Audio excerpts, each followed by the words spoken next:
Okay, welcome everybody back to another episode. What we do here is we just get insights from sales leaders and enablement leaders on what they're actually doing in the field right now. And so we always start off with this first question, which always has some fun answers. What's an experiment you're running right now that you're excited about? So this is a fun one to answer. We discovered that a lot of our training wasn't sticking when we were having like leaders present it. So what we started doing when we want to teach something new, we're seeing how it works, but we take like one person on the team, so think like a peer, and we teach them how to do something, and we have them teach their peers about it. Uh, and so right now we're seeing if that kind of helps with retention, and I'm kind of excited to see the results. Okay, so as it just is starting, how did you decide on who to pick? So we look at two varieties of SDRs. One is either SDRs that are already actively doing the thing that we want to empower the field to do, Yeah. because usually they have results to speak to. Or second category is like, when you have like the senior SDRs who've been in seat for a while, they get bored, they want some extra responsibility. We've been empowering them to take some ownership there. So it's usually one of those two. I like that. We'll come back and see the results from that if it starts landing more. I did that when I was a manager too. Like no one was really listening, even though we were saying the right things, right? So we had reps starting to do it on a bi-weekly basis, and we saw results from it. So looking forward to see what happens on that. But let's go into like what you already talked about, which is coaching. But from your perspective, it's a core passion of yours, and I just want to get an understanding of what makes you like coaching. So I am a rep first enabler. And so there's, a big difference between coaching and enablement. Enablement's broader, but coaching is when you're focusing in on developing an individual rep. So for me, especially with my newer hires, what makes me passionate about it is you're able to more directly impact somebody where they themselves are struggling. And I like watching the disconnects disappear. So that's kind of where I'm at on that one. No, and that kind of leads into like my next question here is could you give me a high level overview of the playbook that you have for coaching and training, but really more coaching, and how do you make sure that they are connecting the dots across the board? So for my newer reps or my more tenured? Oh, yeah, that's a good point. So let's go with newer reps and then let's tenured because they can tend to be a little bit more stubborn. So let's go into that too. So my newer reps are with me pretty consistently for their first 90 days, right? And for their entire first month, they see me almost every day, which means I can pretty clearly see like where the gaps are as they start ramping and getting accounts. So for every new SDR that starts, their coaching plan is kind of custom tailored depending on where their gaps are. I work with their manager. We come together on a plan of attack, usually involving like role play, teach backs. There's usually at least two of each of those components for each category, be it if there's a disconnect on like cold call methodology or like persona knowledge, product, whatever it is. It's usually one of those three categories. And then we come back at the end of the month and we see where they are on that one. And if they're good, it's a checkbox. They're good to go. We don't touch it for a while. And we move on to the next topic. For my more tenured reps, theirs are more manager driven. And where I think my SDR manager team does a really great job, every rep has like quarterly coaching plans where they're actively working on specific things for each individual rep that they need to improve.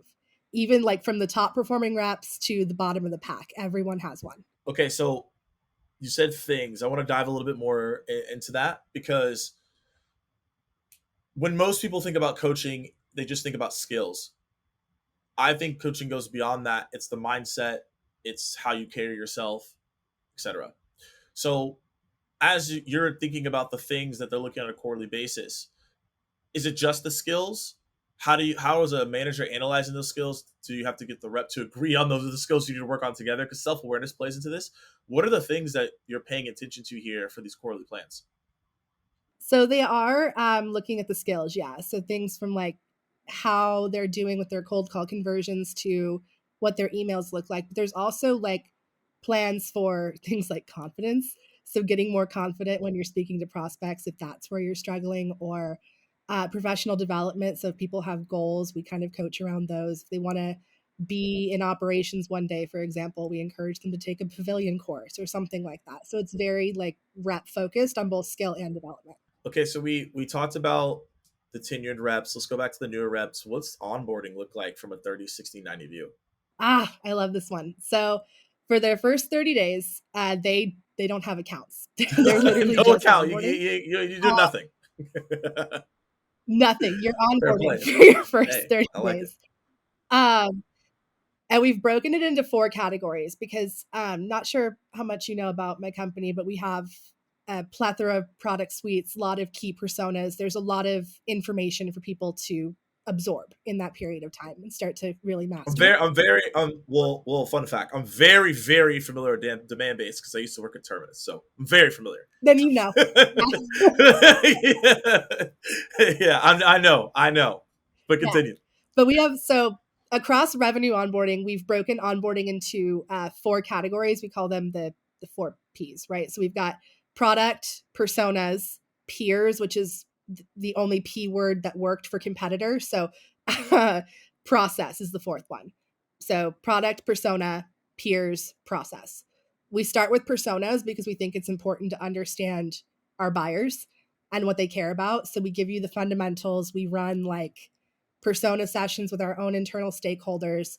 We do some like wheel based teach backs where we spin a wheel, lands on a persona, and you have to tell me what they care about, what their KPIs are. Then we move into product training where we have like your own pace LMS kind of stuff as well. But we also have like live product demonstrations, individual one on one teach backs, things like that. Third week, we pull in product marketing to start going through competitive differentiators, competitive swap stories. And that's when we start to pull in a lot more of the role play, right? So you have the competitor knowledge now, you know the product, we've done personas. Let's start these mock interactions. So we do some cold calls, we do mock discoveries, we start getting them comfortable talking through the things they've already learned. And then we dive into process. How do I use outreach? How do I create an SQL? Basic process stuff for week 4 before they go live with their accounts. So, what do you do in a scenario in onboarding if someone is really good at a mock scenario, but they're bad at tech, and vice versa? Maybe they're great at the tech, but their skills are off. How does that derail the person? How do you go about that? I'm curious. So I think that's where the coaching I talked about with new reps comes in. I've had that happen very recently, actually. I had a rep who was absolutely crushing it in every mock scenario we gave them, but could not for the life of them remember how to create an SQL. Like it was stuff like that. Um, Yeah. So all of our one-on-ones became not me reprimanding them and telling them how to do it again, same with their managers, but making them go through, click through step by step and show us how to do it until it finally clicked. And we did that with every tech process that was kind of a struggle. So be it, using outreach to like just use outreach period. Any sort of tech gaps, we focus in on those in their one-on-one training. We also leverage a tool internally in the enablement team called Tango, which has like click through trainings. It's like how to guides where it literally shows you where to click. So I've also created tangos for processes that trip up the tech. Challenged is not the word I want to use, but like where that's the gap for them. Tango. Shout out to Tango. I've never heard of that before, but that I like that. And so, It's a pretty cool tool. yeah, I know. I mean, it sounds great. So you have all these different functions to get people to onboard efficiently. You have different quarterly plans that you have. Sounds like feedback is extremely important. Are there other feedback loops that you're incorporating from the enablement side and helping your managers incorporate so that everyone knows what's going on and you can improve and get better? Yeah. So you remember at the beginning of the call when I told you that onboarding is never finished? Yeah, yeah, yes.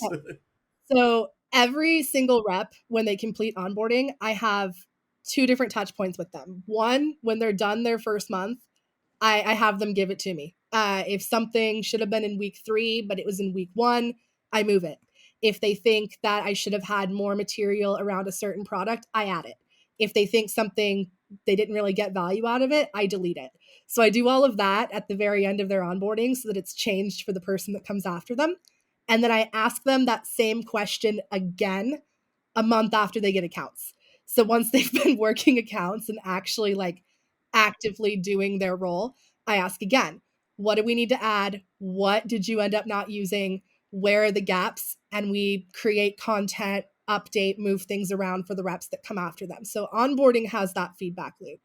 Um, for our regular enablement cadences, it's either survey based, or we have a really incredible leadership team that meets with our reps regularly, like to get feedback on how things are working. I'm talking like my VP has done closed door sessions with our SDRs to ask like what they need and what else we can do to support them. And so we take the feedback from those and we build enablement plans for like the next year for their regular training cadences. It's kind of a constant feedback loop here. Okay. No, I really like that piece. And one thing I want to go back to that I just wrote down here is you're letting the reps tell you exactly what to do and you make those changes. Now here comes the question though. How do you make sure that the feedback is valid or invalid? So I don't have them tell me one on one. I ask when there's like 3 or 4 of them in a group. And it's Okay, funny okay. because there ends up being some debate amongst them sometimes. Like somebody told me a certification didn't help them at all. They're like, this was a waste of my time. It was 4 hours. But then somebody else was like, no, it was a good use of my time, but I wasn't ready for it in week 1. So then I let them debate it and we came to like a unanimous consensus and put it somewhere else in the plan. So it's a little bit of a Okay. collaboration on the feedback.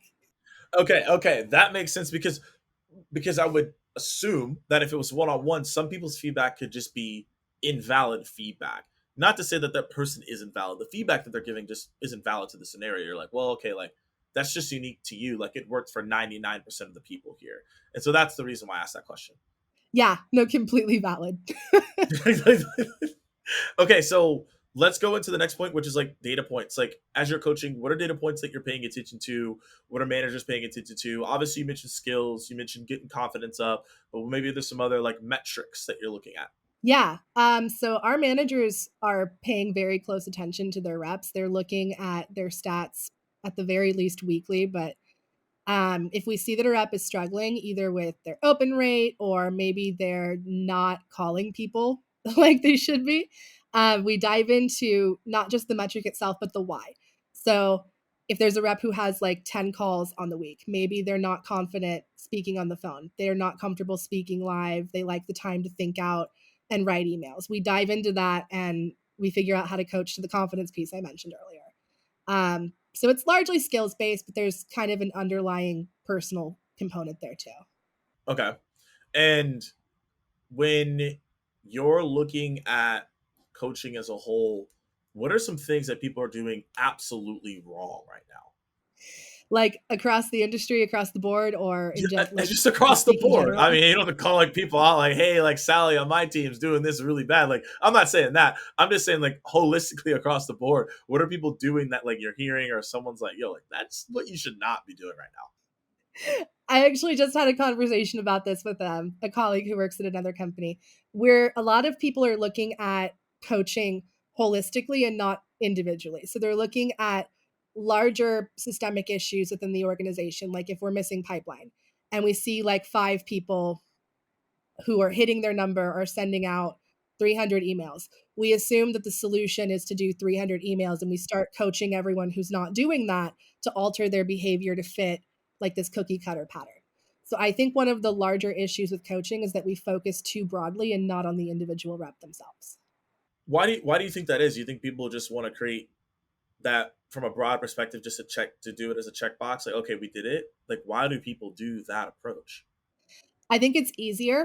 And whenever you're looking at implementing a coaching strategy or a plan, especially for the first time, you're going to take the route that seems the most scalable. So it's just like a common first timer mistake. It's a lot more work to go in and do like individual focused, rep oriented coaching and coaching plans. So I think it's because it's easier. People default to it. Yeah, it definitely is more work. Yet there's a reverse to it, right? It's more work if you took a holistic approach and then the people that you should have been coaching one-on-one leave and now you have to do more onboarding, right? And you have to like spend more resources trying to bring people in and now they're all over the place. So I would believe that the individual work that you've developed and what you are doing is more impactful than looking at it from a broad sense. Yeah, 100%. And so as we like are wrapping up here, what would be like some great advice you would give to, I mean, you kind of already gave some advice there, but some great advice you give to leaders and people in enablement that could really wants to refine their coaching strategy? Get into the field and talk to your sellers. A lot of them have really great ideas around how to empower both themselves and their peers. So, whenever you start to think about building out a coaching strategy, I think it should be rep focused and built, honestly. Work with them to build that plan.